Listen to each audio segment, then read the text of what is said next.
দিনহাটা পুরসভায় বেআইনিভাবে বিল্ডিং এর প্ল্যান পাশের জাল চক্রের বিরুদ্ধে তদন্ত চলছে। এরই মধ্যে সোমবার পুরসভার চেয়ারম্যান গৌরীশঙ্কর মাহেশ্বরী চেয়ারম্যান পদ থেকে পদত্যাগ করলেন। এদিনই পুরসভার বোর্ড মিটিং এ তিনি তার পদত্যাগপত্র পেশ করেন এবং পুরসভার কাউন্সিলরদের ধ্বনি ভোটে তা পাশ হয়ে যায়। আগামী 15 দিনের মধ্যে নতুন চেয়ারম্যান নির্বাচিত হবে বলে পুরসভার তরফ থেকে জানানো হয়েছে। তদন্ত করার পর গৌরীশঙ্কর মাহেশ্বরী কি বললেন শুনে নেব। 3 দিন বাইরে ছিলাম, আমি নিজের ব্যক্তিগত কারণে ছিলাম। আমি সংবাদপত্রের 2-4 জনকে যাদের চিনি তাদের আমি বলেছিলাম, কিন্তু কেন করেনি আজকে সেটা আলোচনার বিষয়। আজকে বোর্ড মিটিং ছিল, আমরা থানায় চাপ সৃষ্টি করব যে ওই কর্মচারীদের তাদের প্রথম হচ্ছে যারা দুর্নীতির জন্য যাদের বিরুদ্ধে অভিযোগ করা হয়েছে তাদের গ্রেপ্তার করা হবে। দাদা, আজকে কি বোর্ড মিটিং ছিল নির্ধারিত ডেটে নাকি স্পেশাল বোর্ড মিটিং ডাকা হলো? না, নির্ধারিত আমাদের একটা বোর্ড মিটিং ডাকার কথাই ছিল এই বিষয় নিয়ে। না, বোর্ড মিটিং অনেকদিন হয় না, কিন্তু তার মধ্যে এই ঘটনাগুলো ঘটে যাওয়ার পরে তড়িঘড়ি করে এটা হলো। যেমন গতকাল এই বোর্ড মিটিংটা গত পরশু হওয়ার কথা ছিল। আমাদের জেলা, আমাদের পার্টির থেকে এসেছি, পার্টি আমাদের জেলায় একটা মিটিং ছিল, সেই মিটিংটা কুচবিহারে, তাই সেদিন সিদ্ধান্ত নেওয়া হয়েছিল বোর্ড মিটিংটা পিছিয়ে আজকে সোমবার করা হয়। তাই সবাই ছিল, সব কাউন্সিলরই ছিল, হ্যাঁ, সব 16 জনই ছিল। 16 জন উপস্থিত ছিল। এখানে কাউন্সিলরদের মধ্যে কোনো ভেদাভেদ নেই।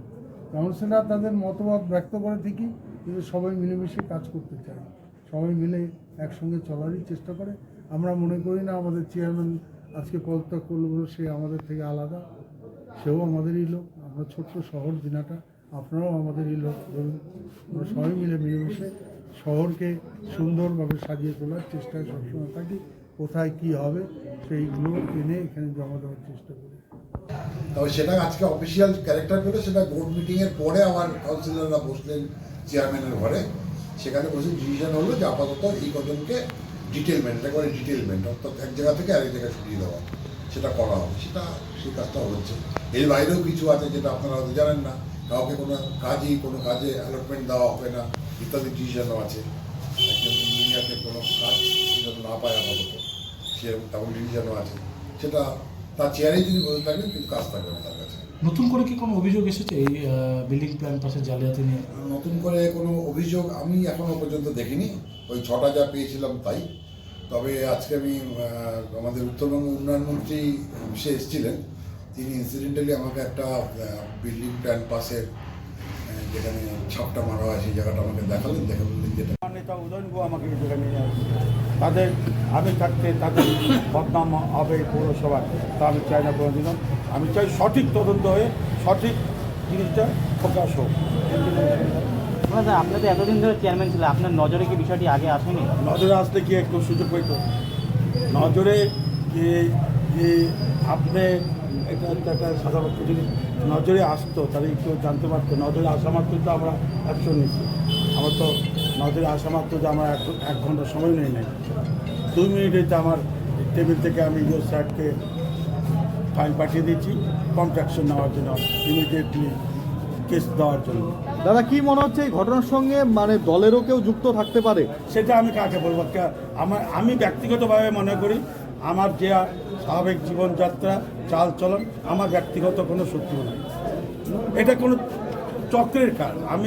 আমাকে কেউ যদি বলে আমাকে রাজনৈতিক করলো, আমি মনে করি না আমার কোনো রাজনৈতিক নেতার আমাকে এইসব কোনো ব্যাপারে কেউ নেই।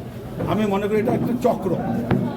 এই দুর্নীতির জাল কত দূর জড়িয়ে থাকতে পারে বলে মনে হয়? বলবো তদন্ত হবে, প্রশাসন দেখবে। এখন পর্যন্ত কতজন এসছে যারা অভিযোগ জানিয়েছে? আমার কাছে 6 জন এসছে, আমি 6টা এফআইআর করে দিয়েছি। তার কিছু নেই। আজকে যদি 1-2টা আসছে সেটা আজকে মূলত আমাদের বোর্ড মিটিং এটা আগেরই হওয়ার কথা ছিল। যাই হোক, আমাদের একটা কারণবশত গত শনিবার হয়নি, সেটা আজকে পোস্টপোন করে আজকে করা হয়েছে। এবং বোর্ড মিটিংয়ে আজকে সেরকম কোনো ব্যাপার ছিল না। আজকে আমাদের এই চেয়ারম্যান তিনি তার পারিবারিক কিছু কারণ দেখিয়ে তিনি রেজিগনেশন দিয়েছে। এটা আমরা প্রথমেই বলেছি যে আমাদের সব কাউন্সিলরদের একই মত যে জিনিস আমাদের এই দুর্নীতিটা সামনে আসছে, প্রথম দিন আসার সাথে সাথে যখনই এটা প্রথম পেয়েছি আমরা, আমার মনে হয় আপনারা জানার আগে বা কেউ জানার আগে আমাদের কাছে যখন এটা খবরটা এলো, মন্ত্রী সাহেব নিজেই ওখানে উপস্থিত হয়ে সাথে সাথে সেটা এফআইআর করা দিয়েছে এবং সমস্ত কাউন্সিলররা সেটাতে সায় দিয়ে আমরা সাথে সাথে কাউন্সিলরদের কাছে পরামর্শ নিয়ে এবং মন্ত্রী সাহেব নিজে অর্ডার করেন যে এখনই এটা ইমিডিয়েট এফআইআর করা হোক। আমরা সাথে সাথে প্রথম যে কমপ্লেন করেছিলেন সুজয় সাহা। সুজয় সাহার কমপ্লেনের এগেনস্টে আমরা সাথে সাথে ঢাকা থানায় অভিযোগ করি এবং তদন্ত যাতে কোনোভাবে প্রভাবিত না হয়, কোনো রকম যাতে ইয়ে নয়, যে কোনোভাবে আমরা প্রস্তুত আছি এবং তদন্ত এগোচ্ছে এবং বাদবাকি ডিসিশন অফিসিয়াল যেগুলো নেওয়ার আমরা সেগুলো নিয়েছি এবং আগামী দিনেও যা যা করার আমরা করব। চেয়ারম্যান